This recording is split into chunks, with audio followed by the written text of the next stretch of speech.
solemn tip of the hat this week to my brothers and sisters at GameTrailers.com who all lost their jobs because the website was here one day and then not, because the powers that be decided to close it down. So that's shit. That is shit, and games media is poorer for its loss. So yeah, I've got nothing clever, nothing witty to say about that. It's just shit. But as a mark of respect to one of Game Trailers' finest talents, Kyle Bosman, I am doing this episode sans gloves. He did once say in one of his videos in an episode of The Final Bossman that I should not wear the gloves.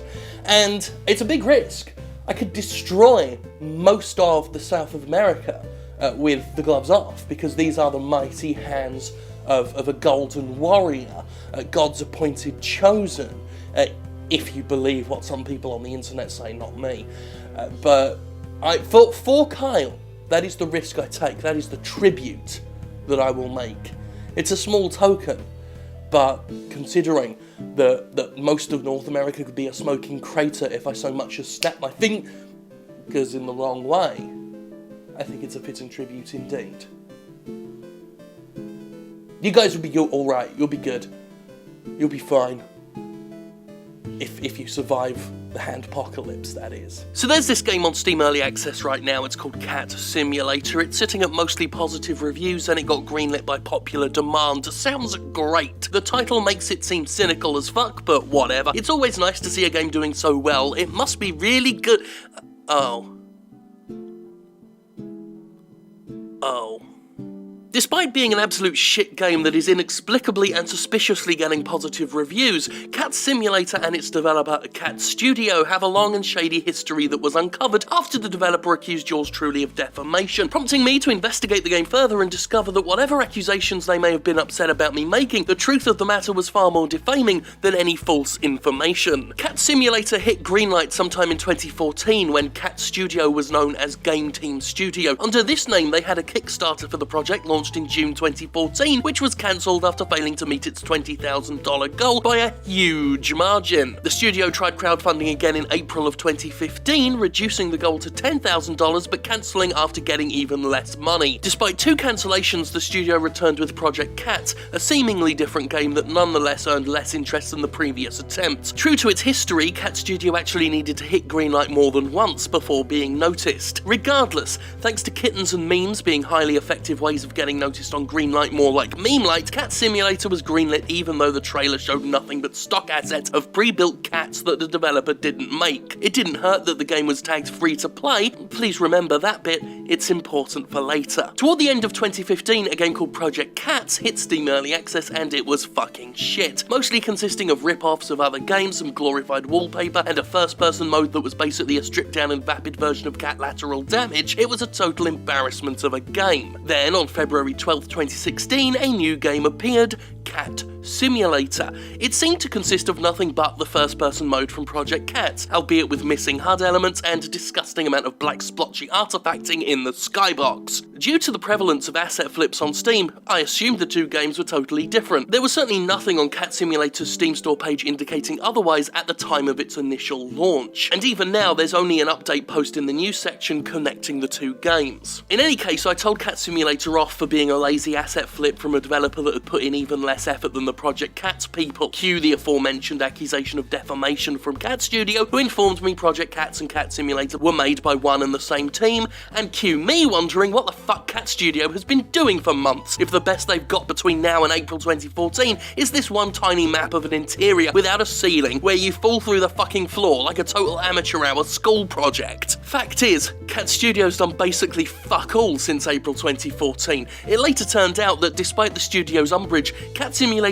is an asset flip, consisting only of a small map that was purchased wholesale from the Unity store and, hilariously, completely misused. The map they use for Cat Simulator's tiny environment is an interior environment designed for top-down RPGs, hence the lack of a fucking roof and the need for a hideous, poorly implemented skybox. A skybox that YouTube commenters had to step in and provide fixes for because random commenters can make a better game than the people selling shit on Steam. Frankly, I'd have just gone with the story that I was a brand new developer because the truth truth is far more cringeworthy. After quietly taking down Project Cat, the studio re-uploaded it with most of the content missing and leaving behind only a somehow inferior version of its shitty cat lateral damage knockoff. A knockoff so underdeveloped that the most important part of the game's premise and adherence to basic physics don't fucking work, because when you knock an object off a surface, it flies in one predetermined location, not dependent on the direction you hit it from. I mean, look at this shit. Look at it. At least it's cheaper than Project Cats was, which launched for an absolutely jaw-dropping $29.99. By comparison, this husk of a non-game that is Cat Simulator, and this video by now has actually taken longer to reach this point than Cat Simulator does to show off the entirety of its content, hits early access for a measly $2.99. Not a bad discount.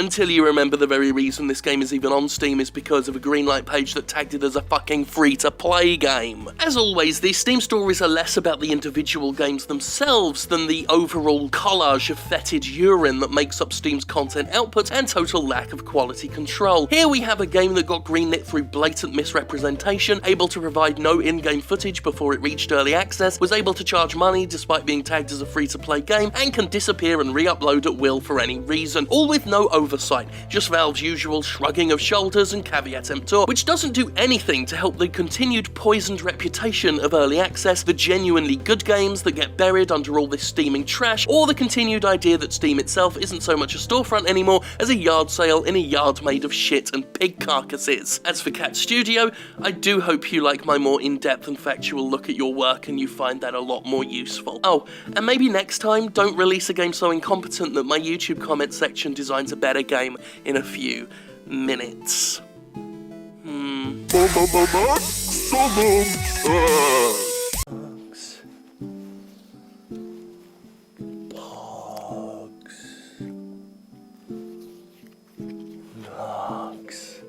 Go inside the vagina.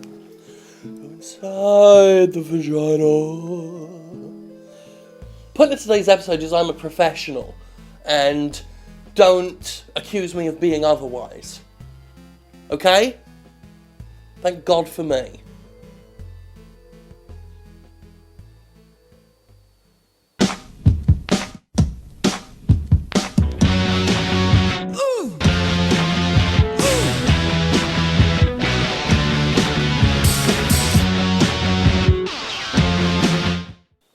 This is for the guy who left a comment on the last episode that said he didn't want to see me on camera because I physically repulsed him. I'm going to be fucking this later. What do you think of that?